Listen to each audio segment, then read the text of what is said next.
Hi எல்லாரும் எப்படி இருக்கீங்க? எல்லாரும் ரொம்ப நல்லா இருப்பீங்க அப்படின்னு நினைக்கிறேன். 4-5 நாள் ஆச்சு வீடியோ போட்டு ஒரு வழியாக வெள்ளை அடித்து முடிச்சு வீடு இப்போ தான் ஓரளவுக்கு ஷேப்புக்கு வந்திருக்கு. ஸோ 3 நாளில் முடிச்சிட்டாங்க. அதுக்கப்புறம் க்ளீனிங் வேலை அது இதுன்னு கொஞ்சம் இருந்தனால கால் வலி வேறு ரொம்ப இருக்குது. ஸோ ரொம்ப டயர்டாக இருந்தனால வீடியோஸ் நான் எடுக்கலை. கொஞ்சம் கொஞ்சமாக தான் செட் பண்ணேன் நான். ஸோ அதனால் கபோர்டெல்லாம் இழுத்து போடாதனால பெருசாக வேலை இல்லை. ஸோ ஃப்ளோர் க்ளீனிங்கு இந்த அப்புறம் துவைக்கிறது அது இதுன்னு கொஞ்சம் வேலையெல்லாம் இருந்தது. ஸோ வீடே பார்க்குறதுக்கு இப்போ நல்லா பளிச்சுன்னு இருக்குது. கிச்சனில் கூட பாருங்கள், ஸ்டவ்வுக்கு மேலெல்லாம் வேறு லெவலில் பிசு பிசுன்னு இந்த ஏரியாலாம் பார்க்கவே சகிக்காமல் இருந்தது. இப்போ எல்லாம் சூப்பராக ரெடி ஆகிடுச்சு. ஸோ இங்கே இருந்த டிவி வந்து 8 வருஷத்துக்கு மேலே ஆச்சு. சரி, சேலில் நல்ல டீல் ஒன்று கிடச்சிது அப்படின்னு சொல்லிட்டு ஃப்ளிப்கார்ட் சேலில் ஹஸ்பண்ட் புக் பண்ணியிருந்தார் 65 இன்ச் டிவி. ஸோ நேற்று தான் வந்து இன்ஸ்டலேஷன் பண்ணி கொடுத்துட்டு போனாங்க.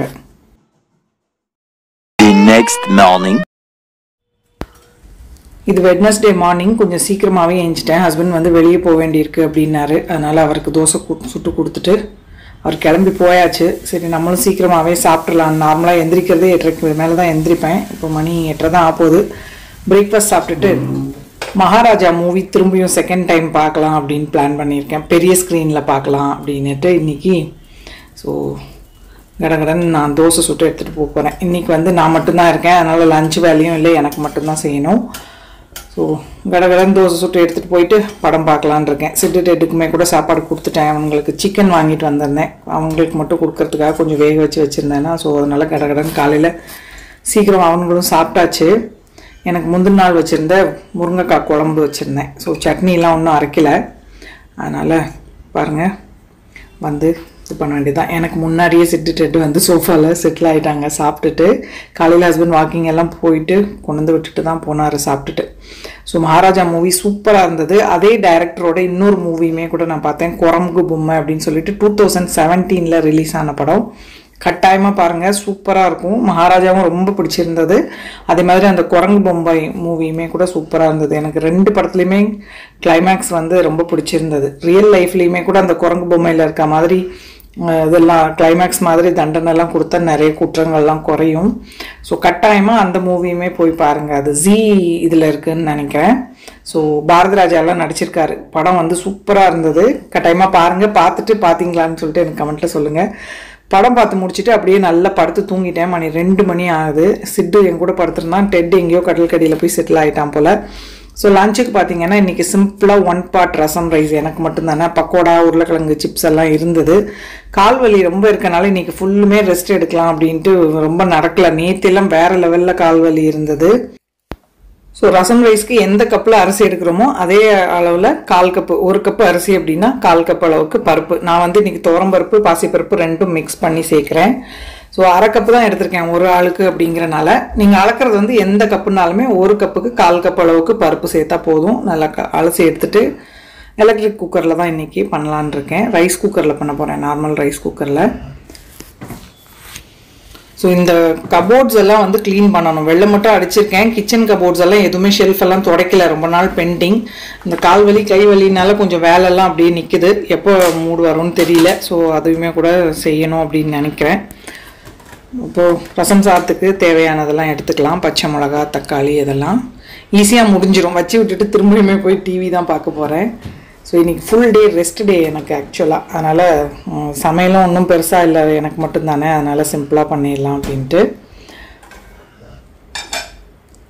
ஸோ பார்த்திங்கன்னா 1 லிட்டர் குக்கர் ஒன்று வாங்கினேன் ஒரு 2-3 மாதம் முன்னாடி. இதுவுமே கூட 2 பேருக்கு சாதம் மட்டும் வைக்கணும் அப்படின்னா ஈஸியாக இருக்குது. ஸோ 1 கப்பு அரிசிக்கு பார்த்திங்கன்னா 7-8 கப் அளவுக்கு தண்ணி சேர்த்துக்கணும். அப்போ தான் வந்து நல்லா சாதம் வந்து குறைவாக இருக்கும். இல்லைன்னா கட்டி ஆகிடுச்சு அப்படின்னா ரசம் சாதம் சாப்பிட்ற மாதிரி இருக்காது. 7லேருந்து 8 டம்ளர் அளவுக்கு தண்ணி சேர்த்துக்கலாம். கூடவே தேவையான அளவுக்கு உப்பு சேர்த்துக்கிறேன். இப்போது இது கூட சக்தி மசாலா ரசப்பொடி தான் வச்சுருக்கேன், அது 2 டீஸ்பூன் சேர்த்துருக்கேன். கொஞ்சமாக மிளகுத்தூள், நீங்கள் வீட்டில் அரைச்ச ரசப்பொடி இருந்தால் அது கூட சேர்த்துக்கலாம். பெருங்காயத்தூள், 5-6 வெள்ளைப்பூடு ஜஸ்ட்டு தோலோடையே அப்படியே இடித்து சேர்த்துருக்கேன். 2 பச்சை மிளகா சேர்த்துக்கிறேன். தக்காளியுமே கூட 2 தக்காளி, அதையும் ரொம்ப பொடியாக கட் பண்ணணும்னு இல்லை, நம்ம சாதம் கொஞ்சம் வெந்ததுக்கப்புறம் மசிச்சு விட்டோம் அப்படின்னா போதும். ஸோ தக்காளி பார்க்கவே நல்லா கட்டியாக இருந்துச்சு, அதனால கொஞ்சம் எடுத்து சாப்பிட்டுட்ருக்கேன். கொல கொலன்னு இருந்தால் நல்லா இருக்காது. இப்போ கூட கொஞ்சம் மல்லி இலை கருவேப்பிலை எல்லாத்தையும் போட்டு டம்ப் பண்ணிட வேண்டியது தான். ஜஸ்ட் ஒரு தாளிப்பு மட்டும் லாஸ்ட்டில் பண்ணால் போதும், ஈஸியாக முடிஞ்சிடும், டேஸ்ட்டாகவும் இருக்கும்.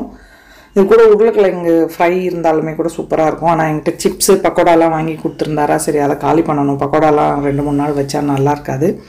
அதனால் இன்றைக்கி ஒரு ஆள் தானே அப்படிங்கிறனால பொரியல்லாம் ஒன்றும் செய்யலை, அதை வச்சு தான் சிம்பிளாக ஓட்ட போகிறேன். கூட கருவேப்பிலை கொத்தமல்லி சேர்த்தாச்சு.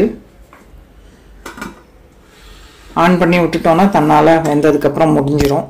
ஸோ பெருசாக ஒன்றும் வேலை இல்லை. இதில் மஞ்சத்தூள் போட மறந்துட்டேன், அதனால் மஞ்சத்தூள் அண்ட் கொஞ்சமாக வெல்லமுமே கூட 1 ஸ்பூன் சேர்த்துருக்கேன்.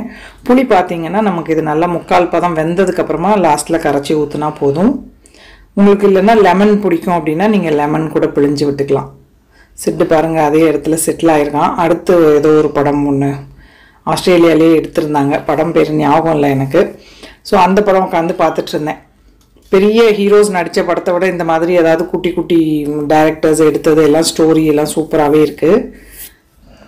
யுகேந்திரன் நடித்த மூவி அது. ஸோ ரசம் சாதம் 3/4 பதம் வெந்ததுக்கப்புறமா புளியை கரைச்சி இது கூட ஊற்றிருக்கேன். தோசை மாவு அரைச்சிருந்தேன் நேற்று மிக்சியில் தான், அது இன்னும் ஒழுங்காக புளிக்கலை, அதனால் வெளியே இருக்கட்டும் அப்படின்னு வச்சுருக்கேன். இப்போது சாதத்துக்கு தாளிச்சிக்கலாம். கரண்டி வச்சுட்டு நெய் சேர்த்து தாளிச்சிட போகிறேன். ரொம்ப ஈஸியானது. ரசம் சாதம்னா எங்கேயாவது ஊருக்கெல்லாம் சுற்றிட்டு வந்தாலுமே வந்ததும் ஒரு ரசம் சாதம் சாப்பிட்டோன்னா அதுக்கு ஈடு என்ன வேறு எதுவுமே இருக்காது. யாருக்கெல்லாம் ரசம் சாதம் பிடிக்கும் அப்படின்னு சொல்லுங்கள். ஏதாவது அதுவும் நார்த் இந்தியா இல்லைன்னா எங்கேயெல்லாம் போயிட்டு வந்தோம் ரொட்டி அது இதுன்னு தின்னுட்டு நம்ம ஊருக்கு வந்தால் ஒரு சிம்பிளான ரசம் சாதம் துவையல் இருந்தால் கூட தேவாமிர்தமாக இருக்கும். ஸோ இது இன்னுமே ஈஸி 1 பாட் ரெசிபி. கடுகு உளுத்தம்பருப்பு கொஞ்சம் மிளகாத்தூள் ஜீரகம் தாளிச்சிருக்கேன். இதை அந்த ரெடியான சாதத்தில் சேர்த்துடலாம். நல்லா புளி சேர்த்து கொதிச்சிட்ருக்கு. கரண்டி வச்சு ஒரு தடவை நல்லா மிக்ஸ் பண்ணி விட்டுட்டோம் அப்படின்னா தானாக ஆஃப் ஆனதுக்கப்புறமா சாப்பிடலாம். ஸோ அவ்வளோதான் பாருங்கள், சிம்பிள் அண்ட் டேஸ்டான 1 பாட் ரசம் ரைஸ் ரெடி. ஸோ டெட் இப்போ தான் கட்டில்கடியிலேருந்து ஏஞ்சி வந்திருக்கான் எங்கேருந்தோ. ஸோ ரொம்ப நாளாக வீடியோ போடல இல்லையா, அதனால் சிம்பிளாக இந்த ரெசிபியாக இருந்தாலும் ஓகே என்ன பண்ணுறேன் அப்படிங்கிறத ஒரு இது பண்ணிடலாம் அப்படிங்கிறதுக்காக தான் இந்த வீடியோ. ஸோ சர்வ் பண்ணிக்கிறேன். எனக்கு இது பார்த்திங்கன்னா 1/2 கப்பு ரைஸ் பண்ணது 2 வேளைக்கு வரும் அப்படின்னு நினைக்கிறேன். சூப்பராக இருந்தது. நீங்களும் கட்டாயம் ட்ரை பண்ணி பாருங்கள். ஸோ இவ்வளோ நேரம் இந்த வீடியோ பார்த்த உங்கள் எல்லாருக்கும் என்னுடைய நன்றி, வணக்கம். Love you all.